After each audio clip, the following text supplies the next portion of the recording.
Satnam and hello. Happy Friday. Happy new moon in Libra.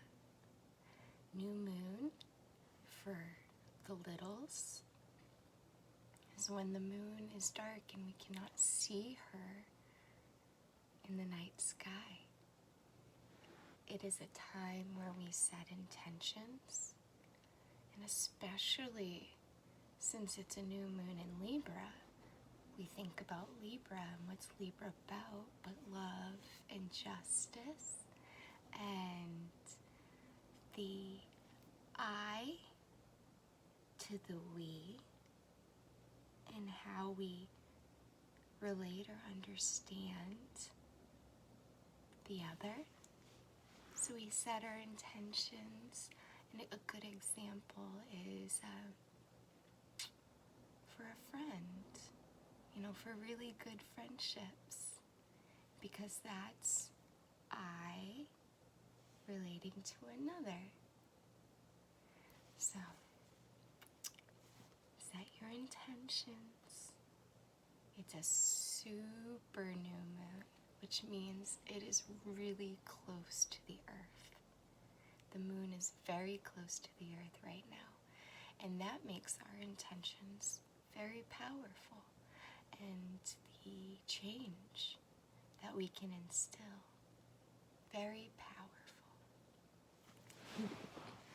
So I want to welcome you back to story time, and we're continuing our journey with our book, Fire, Earth, Water, and Air. And this week we're reading chapter 3, the chapter on water. And we know water, we drink it. Did you know that we're made out of it?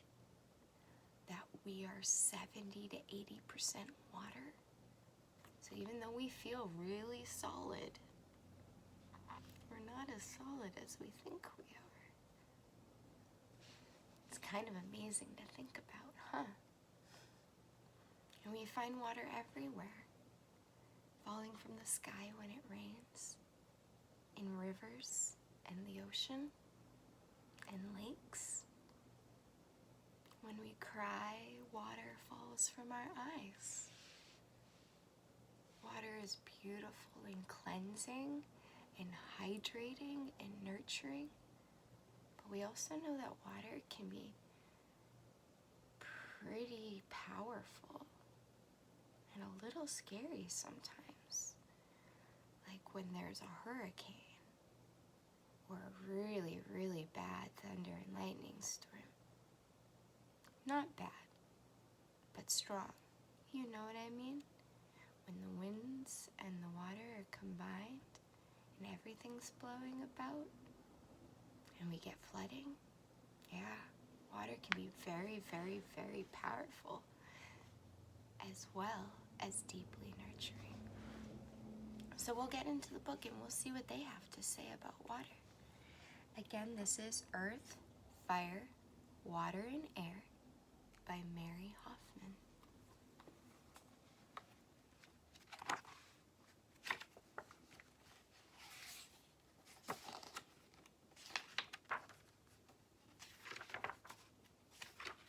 Just open to our page and we'll begin. How beautiful is that? The greens and the blues. And we've got the crab for Cancer. They're a water sign. They're the first water sign.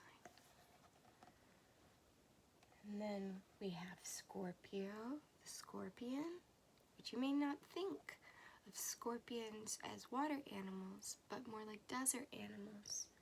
But in the zodiac, they are the second water sign. Interesting, huh?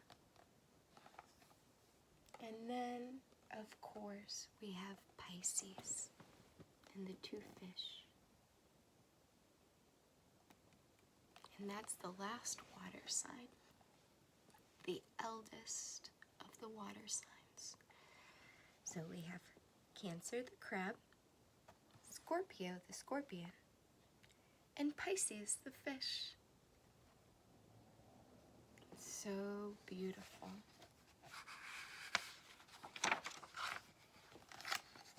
And as we start with the sea. Human beings are made up of nearly 3/4 water. Earth, our planet, has twice as much water as land. Perhaps this is why we are so fascinated by the sea. Its salt water is undrinkable to us, but it yields a fine harvest of food to anyone brave enough to risk its unpredictable moods. Whether calmly sparkling in the sun or towering in terrifying waves, the sea draws us to it. It has given birth to more stories, poems, superstitions, and works of art and music than perhaps any other element. From ancient times, the desire to explore its vast deep and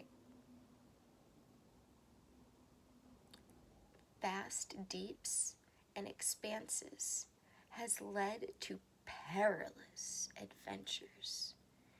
Herodotus wrote 2,500 years ago. There are the living, the dead, and those who voyage on the sea. You can see the ocean with all of its animals, its whales, its fish, its sharks, the occasional human.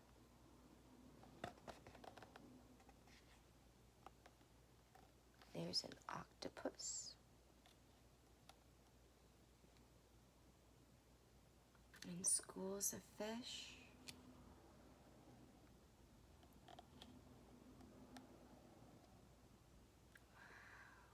That is a strong ocean.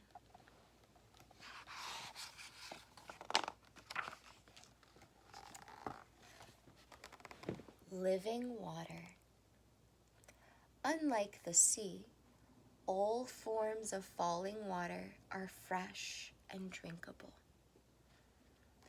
The waterfall, which occurs naturally, has been copied by humans and turned into the dam for practical use, and the fountain for ornament and refreshment. When the Muslims invaded India hundreds of years ago, they brought with them their love of water.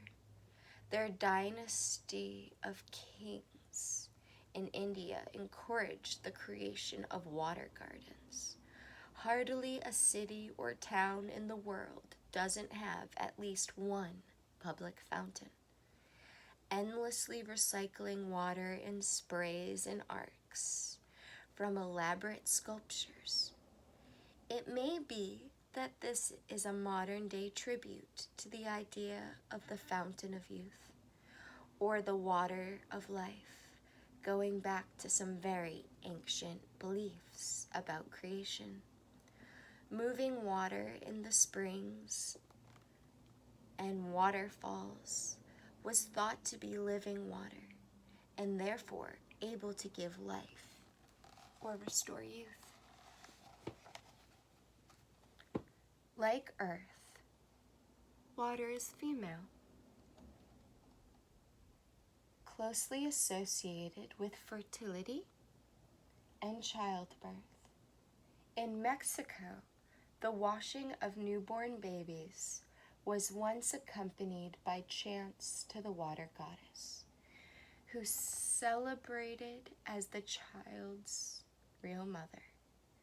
Early ancestors of the Finns and Hungarians prayed to a water mother when they wanted children, And in Gambia today, women with fertility problems may visit sacred crocodile pools and bathe themselves with the water before praying to be given children. You see the mama washing the baby?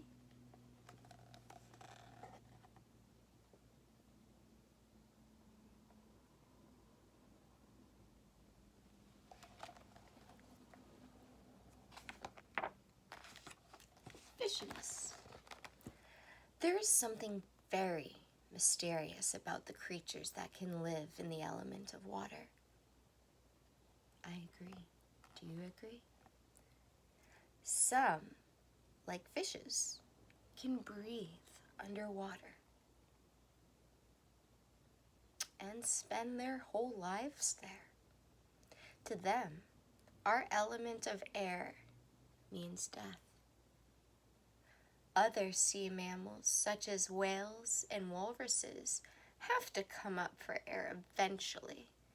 But apart from that, these relatives of ours are perfectly adapted to their element, having sleek bodies and powerful muscles that allow them to swim as well as fish.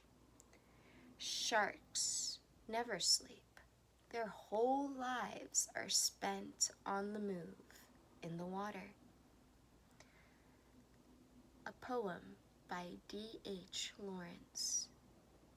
The tiny fish enjoy themselves in the sea, quick little splinters of life. Their little lives are fun to them in the sea. And you can see all sorts of fish swimming around, living their lives, enjoying the water. Miracles. The Bible is full of water miracles in both the Old Testament and the New Testament. And they feature both salt and fresh water. When the Israelites were escaping from Egypt, who had made the slaves of them, they came to a halt at the edge of the Red Sea. Jehovah divided the water, just like a comb parting hair.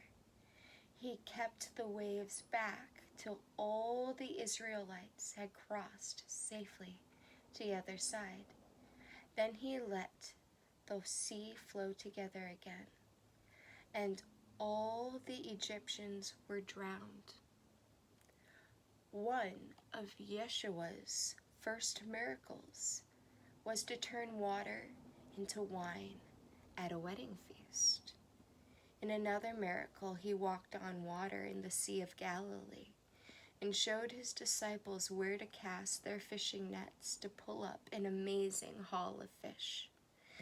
Power over the slippery element of water is a sign of a great hero or a leader.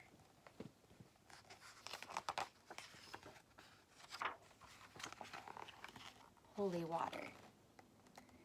The unicorn is also said to have had power over the water. It could cleanse the most poisonous and polluted water by dipping its long horn into it. Native North Americans, along with many other peoples, tried to gain power over water by chanting and performing ritual dances to make the rain come. A Navajo rain chant begins like this. Far as man can see, comes the rain with me. From the rain mount far away, comes the rain with me. When the rain did come, the people gave thanks. Like, yay! Because it meant health for their harvests and their crops. Many religions still use water as part of their ceremonies. In the Christian Church, new members are baptized with holy water. They may even be completely submerged in a small pool. Dipping in water symbolizes the old life being washed away and a new life beginning. In India, the Hindus regard the whole long river Ganges as sacred. Washing in its water is supposed to bring good fortune, especially in the holy city of Benares. But even though the river is holy, people still wash their clothes and themselves in it. Does that make them and their clothes holy? Something to ponder, right?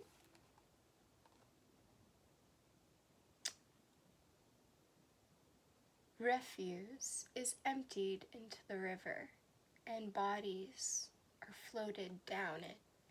The spirit of the Ganges is thought to be great enough to withstand any pollution. Oops. You can see the river with the boats going down. Some people have luggage on their boats. Some people have wares to sell. Some people are being buried on the river. And some people are fishing. And then you can see the people around the edge who are bathing themselves, blessing themselves, washing clothes. We have a phrase called Mitake Oasin, and it means water is life. And we see that here, that people are living by the water. They drink it, they use it for their work, they bathe in it, they bless with it, and they feed their lambs and their animals with it. Water is amazing, isn't it? I certainly think so. And what is more exciting about water than mermaids? There are many stories of creatures living in the water who are stranger than any real ones. The most persistent legend is the mermaid. According to tradition, she is a beautiful young woman with golden hair and a comb and a mirror. But from the waist down, she's all fish. She is the undoing of many sailors, enticing them into the deep water with her singing. The whole idea of mermaids probably originated from sailors. Sailor tales of the dugong, a sea mammal that suckles its young in an upright position in the water. So the image of a lovely, seductive mermaid may come from a rather homely sea cow. Must have been on the water for a little while, huh?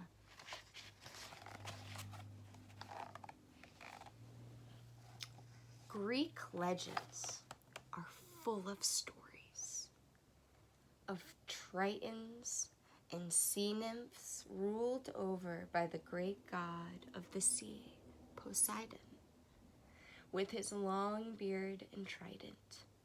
The stories tell of sea monsters too, like the one who was going to eat the princess Andromeda till Perseus rescued her.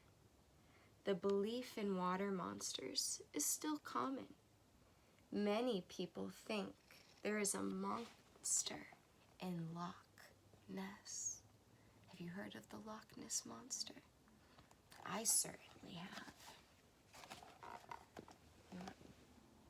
You can see a beautiful mermaid with her golden hair, combing her hair, using a mirror. And then she's a fish. And then we have Poseidon, who looks like he's riding Capricorn, but it is a seahorse.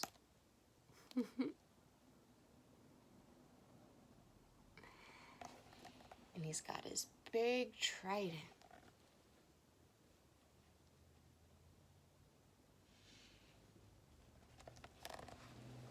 Do you believe in sea monsters?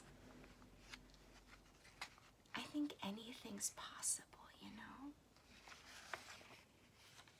But I don't think they're monsters. Not in the scary sense. I think they're powerful. Things that can live in the ocean kind of have to be, you know? Something to ponder, huh? The flood. Dun dun dun. Water is so unpredictable and so frightening when it has been whipped up by storms that it is easy to see where the idea of sea monsters come from. Storms and torrential rains are destructive as fire and can move just as fast. Tidal waves caused by undersea earthquakes and volcanoes travel with horrific speed and crash onto the land, killing people and animals and ruining whole cities. Many countries all over the world have stories of a great flood that wiped out all the people on earth except one family. From that family, the earth was given a fresh start, and a whole new race of people was born. This story is so widespread that some historians think there was once such a universal flood. The earliest version is found in an inscription about 4,000 years ago in Mesopotamia, in which the survivor was not an ordinary man like Noah, but a great king called Siosirda. He dreamed that the gods were cursing the earth, and so he built a boat. All the windstorms of immense power, they all came together. The rainstorm raged along with them. And then, for 7 days and 7 nights, the rainstorm in the land had raged.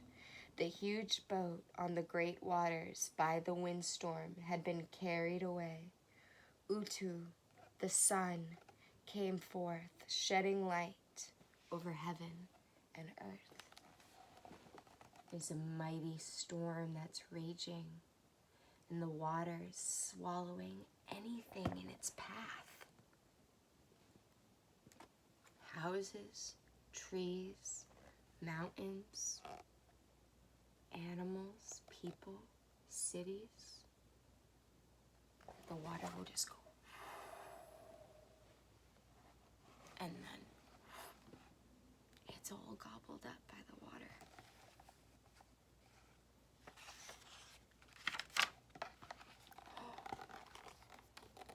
Drowned Atlantis. Whether or not there was a flood over the whole world, there were certainly many disturbances in the waters of the Mediterranean in ancient times. Earthquakes and volcanoes led to tidal waves. And for a long time, the story of lost Atlantis, a great city under the water, seemed to be just a myth, based on an Egyptian story that was later written down by the Greek philosopher Plato. His portrayal of the island kingdom of Atlantis was very detailed, describing the main city of this great civilization as built on a hilltop surrounded by 3 circles of seawater and 2 of land. According to Plato, the island had been given to the god Poseidon, whose sons ruled there for generations. It was a great power, rich in crops and trade and possessing a strong army. And many people think strong technology too.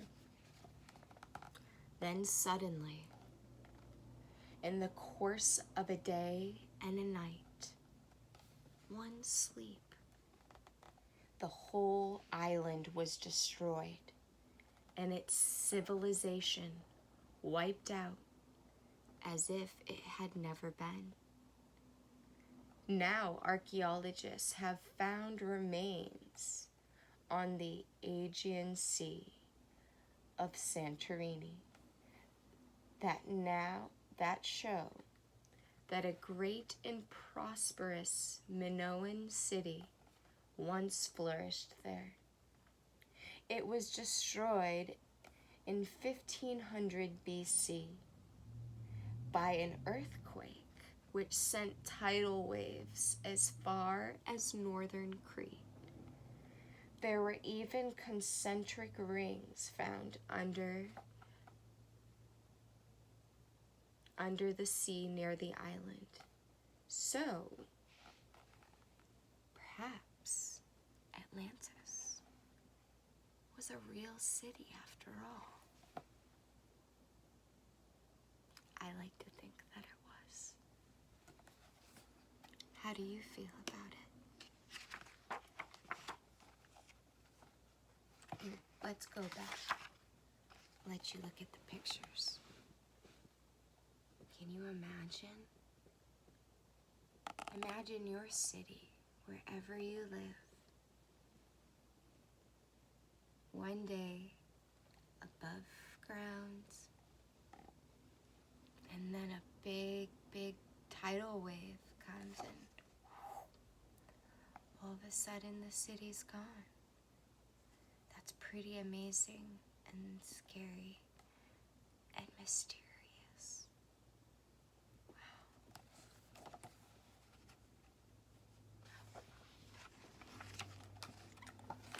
Freeing the waters.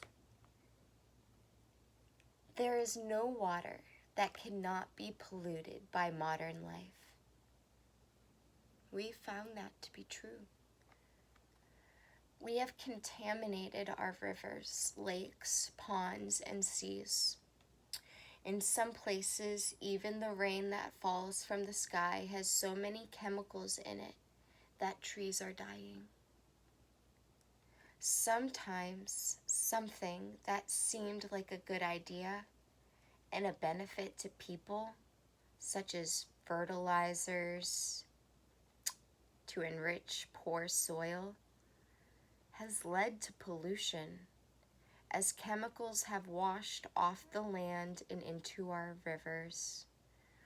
Oil spills in the sea have killed wildlife and left a sticky black mess on our beaches. But slowly, people are remembering how precious clean water is and are making laws to prevent various kinds of water pollution. Some businesses and corporations have even started collecting rainwater in huge barrels, just as people used to 100 years ago, to reduce the amount of water they use from reservoirs.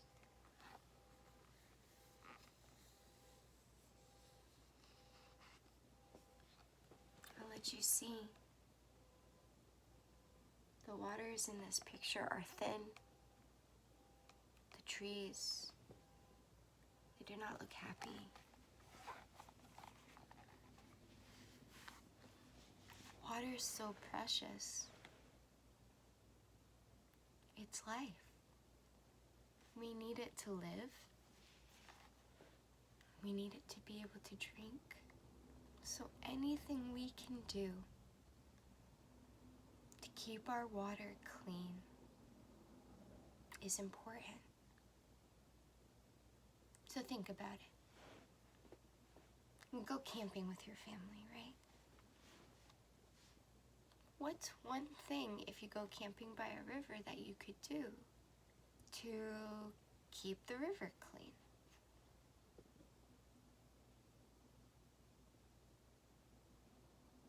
Maybe no trash in the river, right?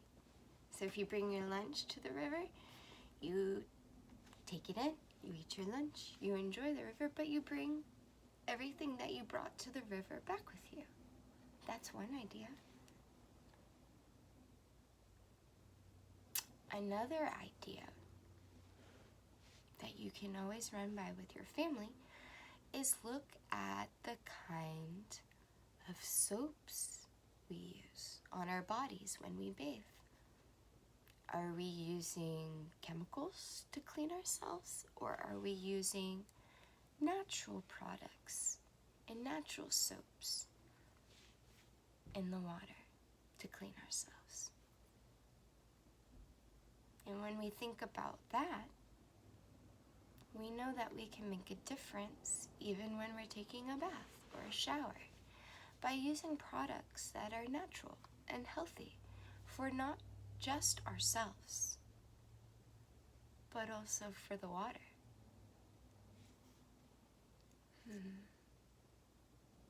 What else could we do to protect the water?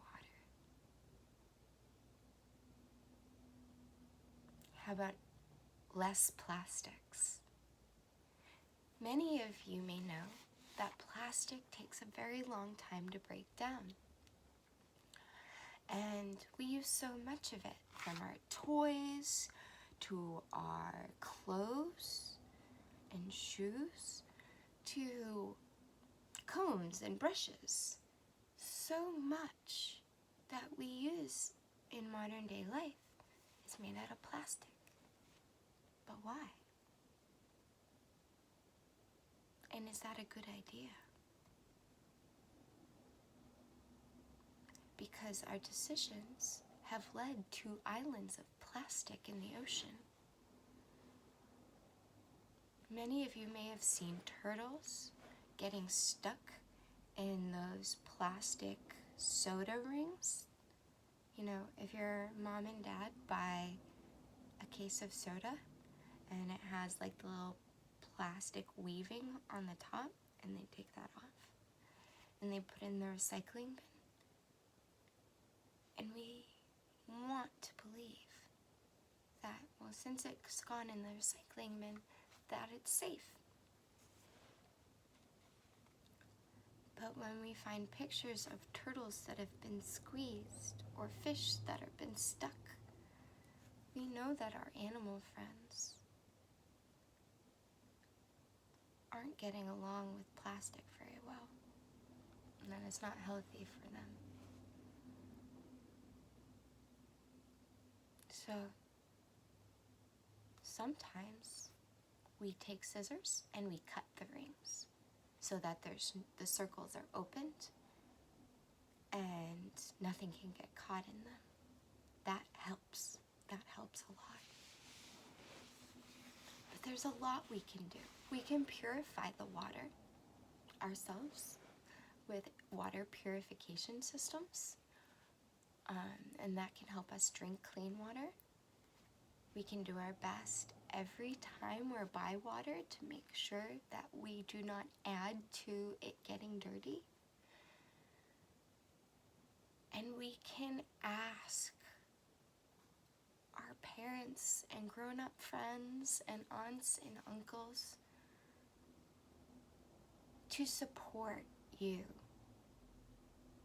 in making decisions that will help keep the water clean, so that as we grow up, we will always have clean water, so that the animals will have clean water, so that the plants will have clean water. Because it seems like we all benefit from having our water being healthy and happy. Thanks for spending time with me. Thanks for thinking of ideas of how to keep water clean with me. I know it can seem like a really big task, but I just want to let you know how powerful you are and how powerful your decisions are. So whenever you feel like a problem's too big,